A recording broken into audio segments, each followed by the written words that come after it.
매일 아침 꼭 챙겨야 할 뉴스 딱 3개만 골라서 깊게 들여다봅니다. 뉴스 3개 시간인데요. 오마이뉴스의 곽우신 기자 모셨습니다. 어서 오세요. 네, 안녕하세요.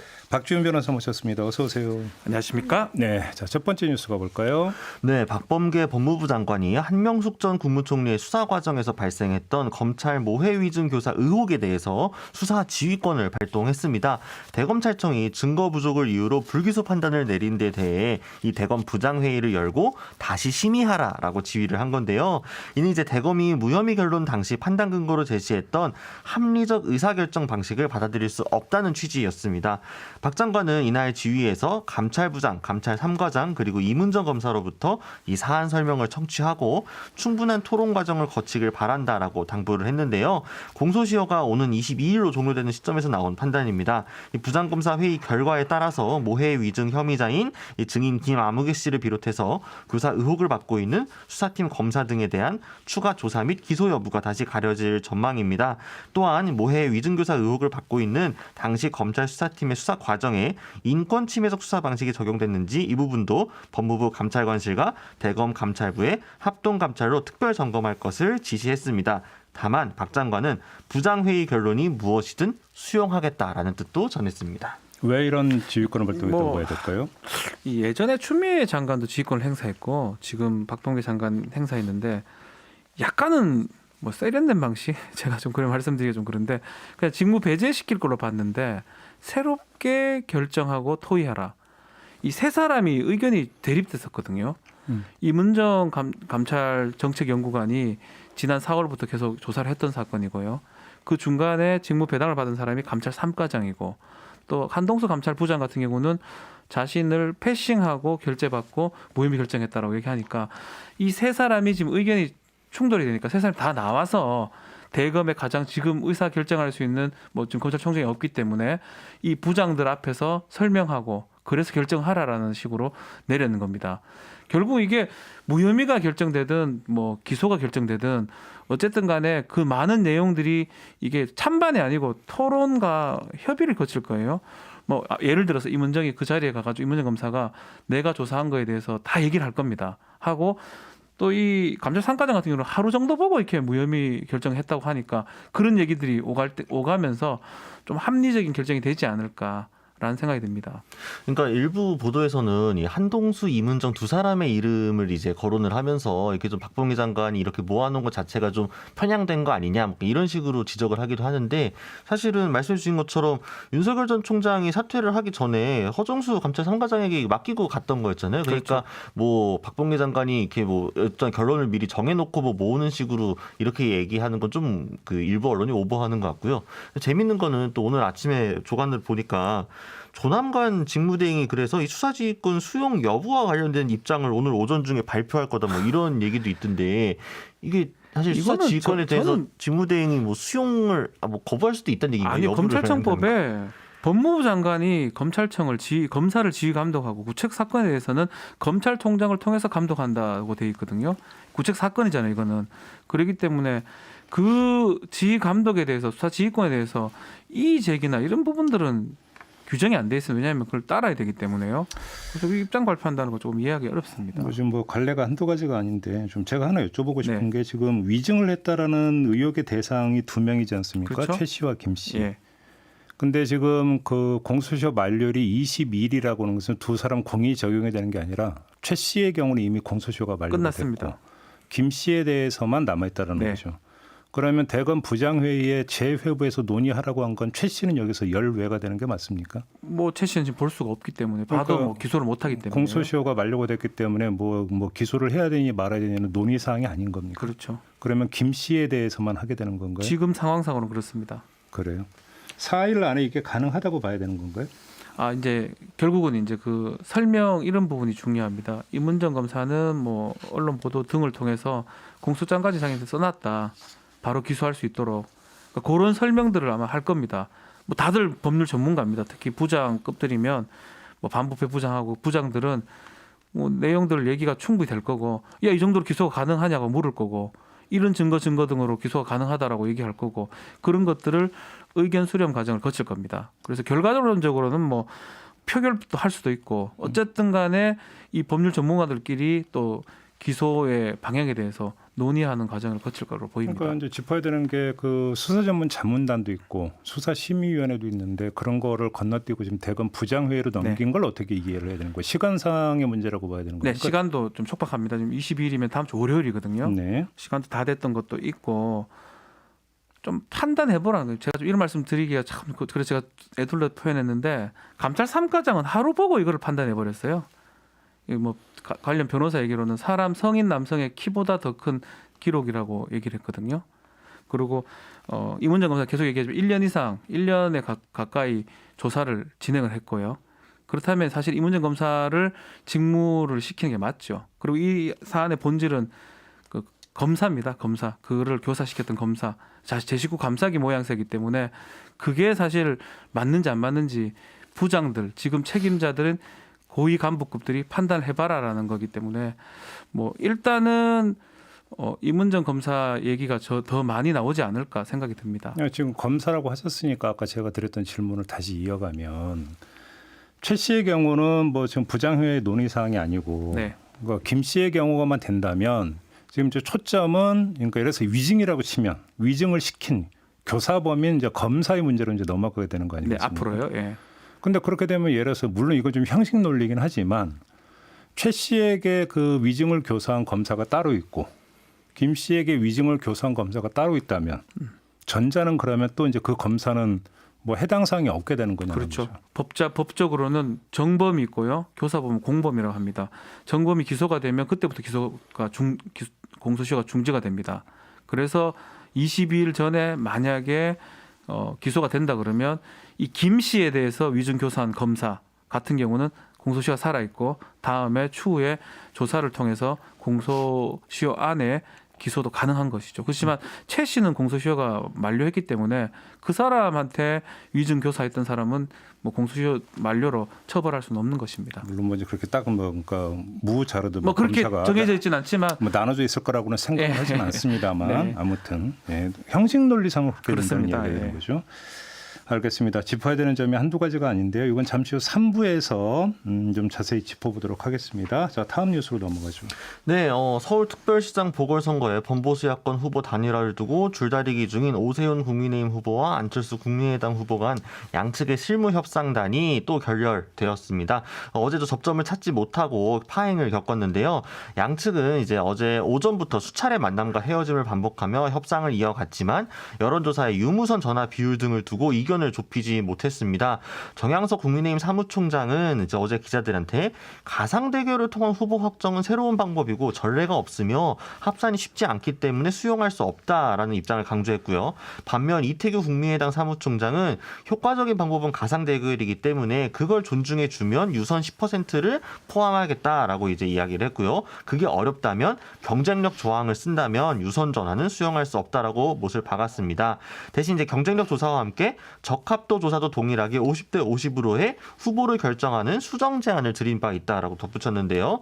이들은 오늘 중에 다시 협상을 이어갈 예정이지만 결론이 쉽게 나지 않고 있어서 만약에 이제 오늘 오전 중에 합의점을 찾지 못하면 사실상 후보 등록 시한은 물리적으로 넘길 수밖에 없는 상황입니다. 지금 이태규 사무총장은 데드라인을 오늘 오전 9시라고 지금 이야기를 했다고 하는데 9시라고 하는데 지금 2시간도 안 남은 상황인데 지금 혹시 지금 뭐 협상이 현재 이 시점에 진행이 되고 있나요? 아니 뭐 지금 물밑에서 만나고 있는지 모르겠지만 지금 협상단이 공식적으로 만나고 있는 자리는 없고요. 오늘 네. 사실 된다 하더라도 여론조사 시간하고 봤을 때는 좀 어려운 상황이 아닌가. 그래서 이렇게 데드라인을 보입니다. 9시라고 이야기하는 예, 거죠. 사실은 안 된다고 봐야 될 것 같아요. 결렬됐다고 봐야 될 것 같고 오세훈 후보가 뭐 많이 양보하는 모양새긴 한데 뭐 아니 모르겠습니다. 안에서 어떤 내용들이 오가는지 사실은 이 안철수 후보 입장에서도 많이 또 원하는 것도 있고 하여튼 다 들어주지 않는 이상은 이게 단일화가 이루어지지 이번 상황이 이루어지지 않을 것 같고 아마 인쇄 전에 그때까지 시간을 좀 더 봐야 되지 않을까. 만약에 이번 시간 넘어가면 조금 여유를 갖고 또 다시 협상에 들어갈 것 같아요. 어차피 28일까지 29일까지니까 그렇다면 뭐 그때부터는 또 다시 또 줄다리 겹상을 하지 않을까 생각이 됩니다. 네, 뭐 그러니까 여러 번 말씀드렸지만 지금 이번에 후보 등록 시한을 넘긴다고 해서 단일화 전체가 완전히 이제 뭐 망가지거나 불가능해지는 건 아니니까요. 이후로도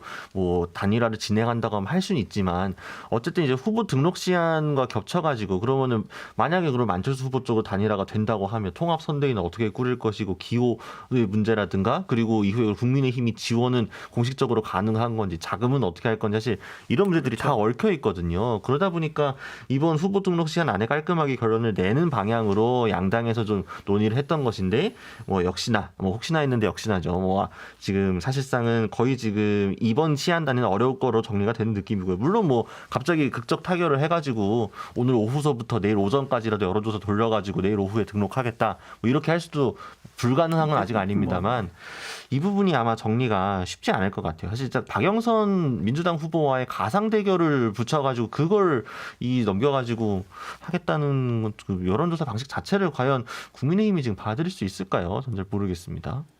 근데 이게 지금 최종 결정 권한을 국민의힘 같은 경우는 김종인 위원장이 갖고 있다고 봐야 됩니까? 오세훈 후보가 갖고 있다고 봐야 됩니까? 좀 개인적 생각이긴 한데 김종인 위원장 같아요. 보니까 오세훈 후보하고 긴밀히 얘기를 하고 있는 것 같아요. 그러니까 보통 이렇게 이제 그 마지막 교착 국면에 이제 도달을 하게 되면 이제 통상적으로는 후보 간에 예.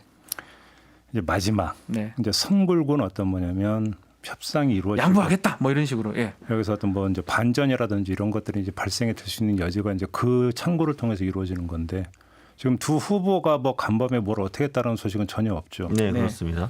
뭐 오세훈 후보는 본인은 당의 후보라고 계속 강조를 하고 있거든요. 그러니까 본인 개인이 결정을 할 게 아니라 당의 뜻을 따르겠다고 여러 번 밝힌 만큼 김종인 위원장의 의중이 상당히 반영될 것으로 보입니다. 근데 이제 김종인 위원장 기자들 앞에서 만날 때마다 이게 일반적이고 상식적으로 하면 되는 건데 안철수 후보 측에서 그 일반적이고 상식적이지 않은 방법을 자꾸 들고 온다라는 식으로 불만을 여러 번 표현을 했거든요. 그래서 아마 이런 것들이 아마 어렵지 않을까라는 생각이 듭니다. 유섬 같은 경우에도 국민의힘은 조금이라도 넣었으면 하는 거고 사실은 네. 국민의당 같은 경우에는 100% 무선 100% 하면 되지 네. 왜 굳이 유선을 넣느냐라는 식인 거잖아요. 지금 1190님이 등록 시한을 넘기는 거와 그 전에 하는 게 차이가 뭐냐? 뭐 투표지 나오기 전까지 하면 되는 거 아니냐? 뭐 이런 좀 질문을 주셨는데 일단 이제 단일화하면 앞에 붙는 형용사가 있죠. 아름다운 단일화. 이제 거기서 어떤 비춰지는 이미지라고 하는 게 하나가 있는 것 같고요. 또 실무적인 문제는 조금 전에 곽우신 기자가 지적을 해준 것처럼 뭐 통합선대위로 구성하는 문제부터 해서 조직 가동 문제, 자금 동원 문제 여러 가지 실무적인 문제가 좀 딸려 있기 때문에 만약에 투표용지 인쇄 직전이 28일 날 간다고 한다면 또 열흘 동안은 그런 실무 작업을 진행을 못 한다는 이야기가 되는 이런 디테일한 문제도 좀 있다고 봐야 되겠죠. 자, 마지막 뉴스로 넘어가죠. 네, 5.18 민주화 운동 당시 계엄군으로 참여했던 공수부대원이 자신의 사격으로 인해 무고한 사망자가 발생했음을 인정하면서 국립 5.18 민주묘지에서 유족을 직접 만나 사죄와 용서를 구했습니다. 계엄군 출신이 유족 앞에서 특히 자신이 직접 죽인 이의 가족을 만나 공개 사죄한 건 이번이 처음입니다. 41년 만에 첫 사례가 나온 건데요. 앞서 이 계엄군 A씨는 본인이 1980년 5월 23일 광주 남구 노대동 소재의 저수지 인근에서 시민 한 명을 죽였다고 고백을 했는데요. 위원회는 당시 그곳에서 죽은 피해자의 신상을 A씨에게 제시했고 A씨는 그 사람이 자신이 죽인 이가 맞다고 인정을 했습니다. 당시 25세였던 1956년생 고 박병현 씨였는데요. 그는 광주의 시계점에서 일하던 중 고향 보성의 농촌 일을 돕기 위해 길을 나섰다가 7공수여단 33대대 8지역대 소속의 A씨에게 총을 맞아 사망을 했습니다. A씨는 원래 이제 사죄 의사를 개인적으로 하겠다고 밝혔었는데 위원회가 이를 공개적으로 이제 좀 공적 차원에서 하는 것이 좋겠다라고 제안을 했고 A씨가 이를 받아들여지면서 성사가 된 건데요. A씨의 사과에 고 박씨의 형 박종수 씨는 늦게라도 사과해줘서 고맙다. 죽은 동생을 다시 만났다고 생각하겠다라면서 용서의 뜻을 밝혔습니다. 최초라면서요, 이런 경우. 네, 그렇죠. 그러니까 이제 이 계엄군 요 A 씨라는 분이 본인이 이렇게 사격을 한 이후에 그 사람이 이제 신원을 봤다는 거죠. 그 신분증을 통해서. 그래서 근데 그거를 잊지 못하고 있었다라고 이야기를 하더라고요. 사실 많겠죠. 많은데 이제 이렇게 공개 사과가 사실 몇 개 더 있어야 되는데 이제서야 40년이 지난 후에 첫 번째 했다는 것도 뭐 이거 의미는 있다고 보지만. 이 뉴스를 보면서 이제 가장 그 눈길을 끌었던 한 대목이 있는데 사과를 받은 다음에 유족인가 시민단체 관계자가 이런 말을 하더라고요. 앞으로라도 건강하게 사셔라. 이런 말을 하던데 이제 거기서 추론해 볼 수 있는 게 40년의 세월 동안에 상당히 이제 심적 고통이 컸고 트라우마 같은 거요? 예. 그것이 어떤 일상생활을 영역이 힘들었던 것이 아닌가라고는 이제 추정을 해볼 수 있는 대목이 그건데 결국은 뭐 그런 삶을 살아온 사람이 이 사람 한 사람이겠습니까? 네. 참 많다고 봐야 되겠죠. 그래서 다시 눈길에 가는 사람이 한 명 있죠. 전두환 씨. 참 잘 살죠. 도대체 그 사람은 몇 명한테 죄를 지은 겁니까? 도대체 몇 명의 인생을 파괴시킨 겁니까? 물론 전두환 씨 한 개인만이 아니라 그 신군부 세력 전체로 이야기를 해도 할 말이 없는 건데요. 도대체 몇 명의 인생을 망가뜨린 건지 한번 본인들이 조금이라도 그런 생각을 해봤는지 저는 그게 궁금합니다. 지금도 전혀 그런 모습은 안 보이니까요. 국민들이 납득하기 어려운 것 같은데 사실은 이제 5.18 40년이 지금 지나고 있거든요. 근데 이제 40년 만에 이제 첫 번째 얼마나 많은 사람들이 희생이 됐고 했는데 아마 이분 말고도 그걸 기억하고 평생 간직하고 있는 분들 꽤 많을 겁니다. 그럼에도 불구하고 이 뭐 공개적인 사과가 아니라도 뭐 개인적인 사과라든지 이런 것도 아직 없었던 거 또 찾아가면 뭐 안 했던 것처럼 이렇게 얘기했던 분들도 많습니다. 그래서 뭐 의미는 있다고 보고 좀 더 이런 게 더 있어야 되지 않나라는 생각도 저는 좀 해봅니다. 그러니까 A 씨가 사실은 이제 직장암 투병 중이거든요. 그래서 아마 본인도 건강이 상당히 안 좋아진 상황에서 이 좀 마무리를 하고 싶었던 게 아닌가 싶습니다. 본인이 오랫동안 한으로 남아 있었을 테니까 본인에게도. 그래서 이 사례가 어떤 마중물이자 어떤 물고 역할을 해서 이후로도 비슷한 아픔을 갖고 있었던 분들이 있었다라면은 이번 기회를 통해서 좀 이야기하고 털어놓고 사죄와 용서를 구하는 일들이 계속 벌어졌으면 하는 개인적인 바람이 있습니다. 그리고 사실은 그러니까 물론 당연히 이 총을 들었다는 거 자체가 일종의 가해 행위일 수 있겠지만 또 어떻게 보면은 그 총을 갖고 내려가라고 하고 총을 발포를 명령을 하고 이렇게 끌려가서 어쩔 수 없이 그렇게 해야만 했던 분들이 또 대부분이잖아요. 그러면은 그 사실 명령을 내린 주체가 과연 역사적으로 이제 그게 좀 논란이 됐었죠. 예를 들어서 어떤 그러면 명령자 말고 단순 가담자는 면제될 수 있는 것이냐. 근데 면제될 수가 없죠. 엄밀하게 얘기하면. 그렇죠. 예. 그 사람들도 양심이 있고 이성이 있는 것인데 위에서 시켜서 했다라고 하면서 면피될 수 있는 성질 때문이 위법한 아니다. 명령을 따랐다 해가지고 모든 게 책임이 면제되지 않습니다. 그런 점에서는 일단 그 점은 좀 확인을 해야 될 것 같고요. 그럼에도 불구하고 큰 틀에서 이 상황을 이제 누가 만들어냈는가의 문제는 또 있을 것 같습니다. 근데 아무튼 중요한 게 남아공 모델이라는 게 있잖아요. 네. 어떤 그 자신의 죄과를 고백을 하면 그 다음에 용서를 한다라고 네. 하는 어떤 이 접근법이 하나 이제 정식화되다시피 했는데 5.18 광주 민주화운동 과정에서는 처음으로 이런 사례가 네. 이제 나온 것이다. 의미는 여기에 둬야 될 것 같습니다. 자, 이렇게 마무리하죠. 박지훈 변호사, 곽우신 기자와 함께했습니다. 고맙습니다. 감사합니다. 감사합니다.